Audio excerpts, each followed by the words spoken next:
Assalamualaikum warahmatullahi wabarakatuh.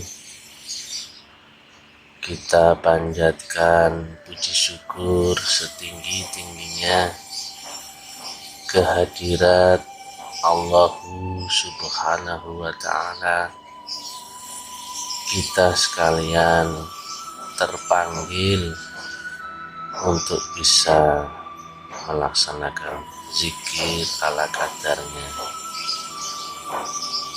Seperti biasa, kita sambung dengan uraian taklim ala kadarnya, yang mudah-mudahan apa yang kita kerjakan ini adalah semata-mata menjolok ridhonya, rahman rahimnya.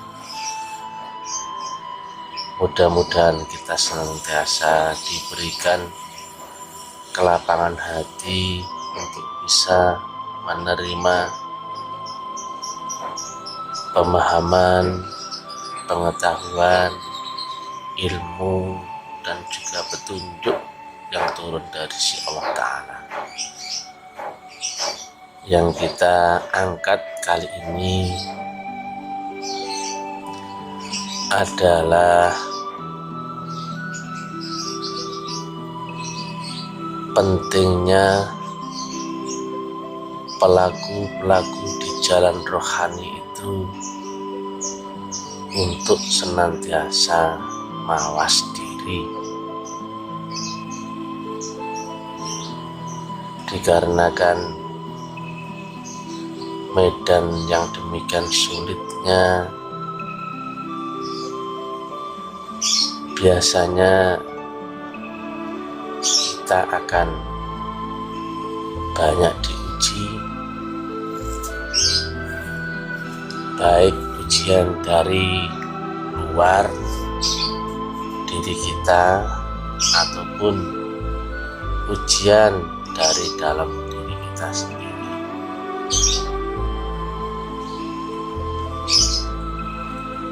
Biasanya juga yang membuat jatuh pelaku-pelaku jalan rohani ini adalah ada penyakit merasa. Nah, ini yang bahaya, karena sedikit saja merasa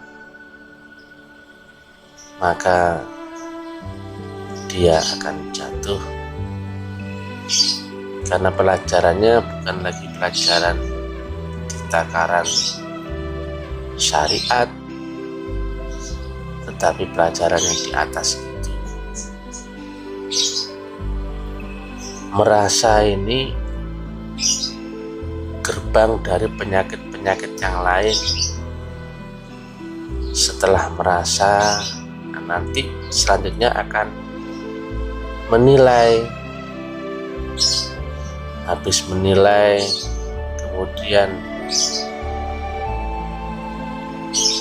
menghakimi. Habis menghakimi, nanti lebih-lebih lagi akan merasa puasa. Nah, ini bahaya. Kebanyakan rusaknya kita yang menempuh jalan rohani ya seperti itu. Padahal lazimnya kalau berhubungan dengan ilmu Allah, karena adaptasinya jelas, relatif itu akan habis ketika dia berhadapan atau menuju zat yang maha mutlak. Maka relatif itu habis, baru akan bisa sampai kepada yang mutlak. Habis harga dirinya, habis harapannya, habis keinginannya, habis keakuannya, semuanya habis. Karena la ilaha illallah, ketika kita sudah tidak ada apa-apa, itulah baru akan ada. Nama kaum kita sesungguhnya kan la haula wala quwwata illa billah. nggak ada daya upaya selain dari kuasanya Allah itu sendiri. Nah, kenyataannya kan sulit itu, mudah diomong tapi kan sulit. Setinggi-tingginya makom seorang pun kadang ya bisa jatuh, karena pembandingnya seseorang di level 1 ya pembandingnya 1, pembandingnya seorang di level 10 ya pembandingnya 10.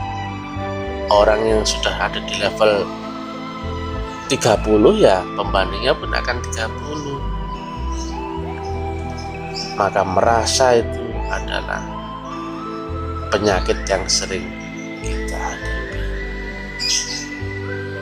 Merasa ini akhirnya kita tidak objektif lagi, ada condong dia, kemelekatan keakuan itu muncul lagi. Nah, makanya akan nampak itu, walaupun seseorang misalkan sudah kita anggap tinggi ilmunya, tapi kalau kita lihat ada keakuannya, merasa ini merasa itu, kemudian menilai ini menilai itu, kemudian menghakimi menyalah-nyalahkan orang, kemudian merasa berkuasa lebih dari yang lain, itu penyakit. Karena nggak mungkin, kita semua nggak diuji Allah, itu nggak mungkin, walaupun setinggi apapun orang. Karena mestinya ketika seseorang ketemu di kajian hakikat saja, sebetulnya yang dia lihat adalah semata-mata Allah.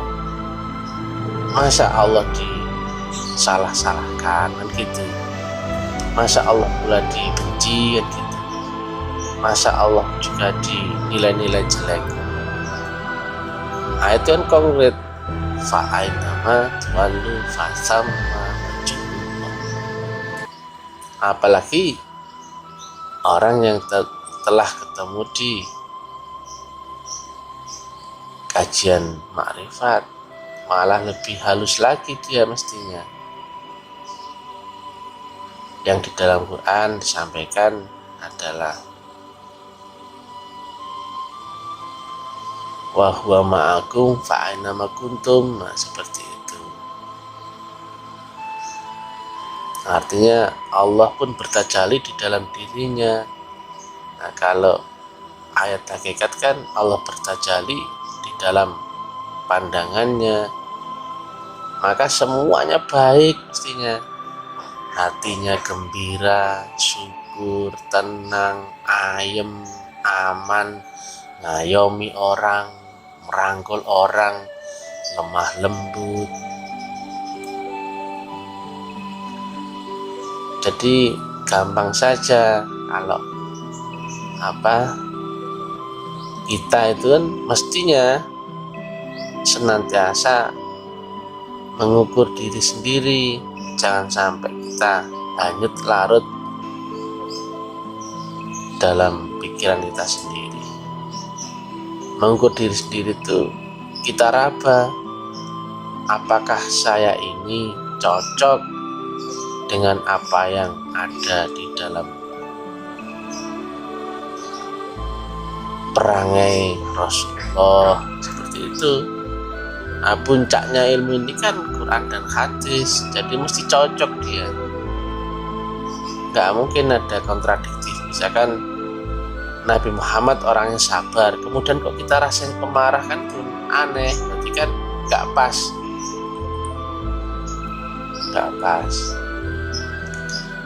Jadi orang-orang yang ada di jalan ini atau yang melewati jalan rohani,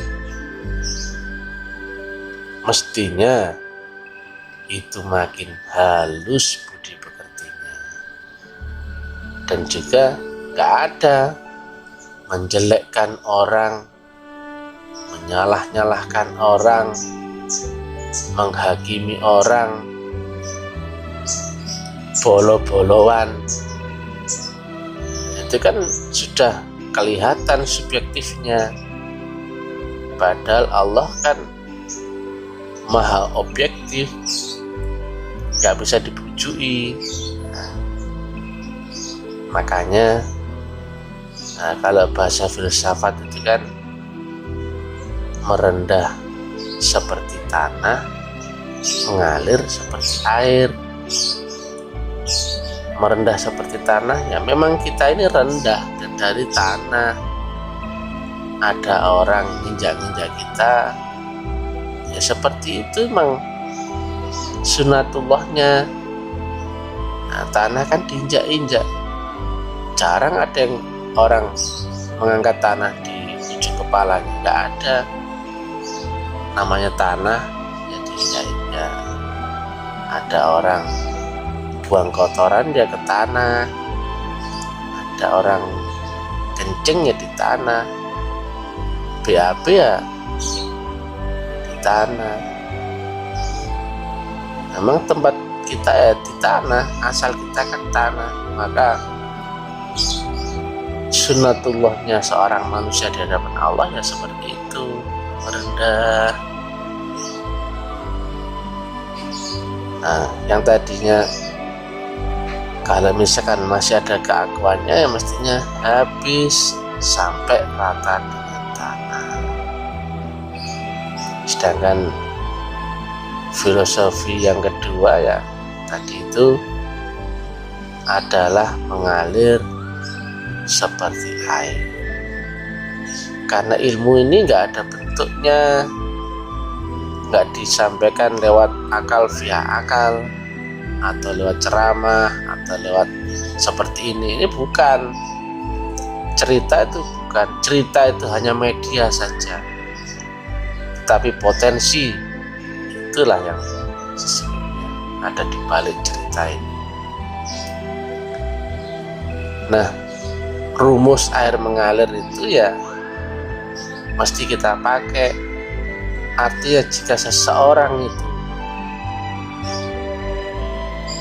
berusaha untuk meningkatkan ilmunya, pemahamannya, ya seperti kita ini nadai air yang mengalir.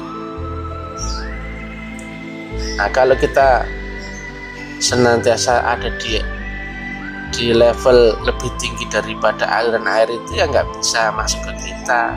Artinya nggak boleh ada sombong, nggak boleh ada rasa keminter, merendah saja, bodoh saja.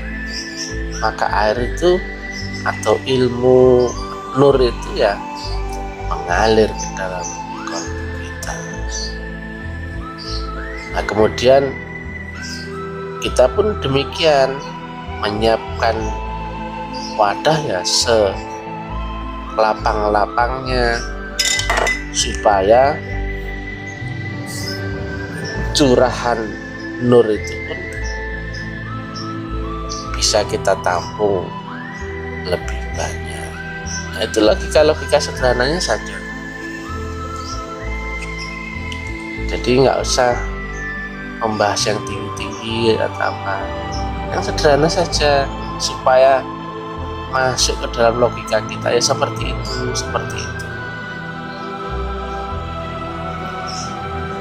Jadi seorang yang melewati jalan rohani itu lazimnya diapa-apakan orangnya tenang saja, tidak marah. Nabi Muhammad pun demikian, ada yang mengejek ya tenang, ada yang melempari, ada yang lempari batu, lempari kotoran, ya tenang saja. Ya karena telah ketemu dengan filosofi tanah tadi. Makanya sekalipun malaikat Jibril menawari Nabi, kalau misalkan mau diapa-apain itu orang, tapi zaman Nabi kan nggak begitu.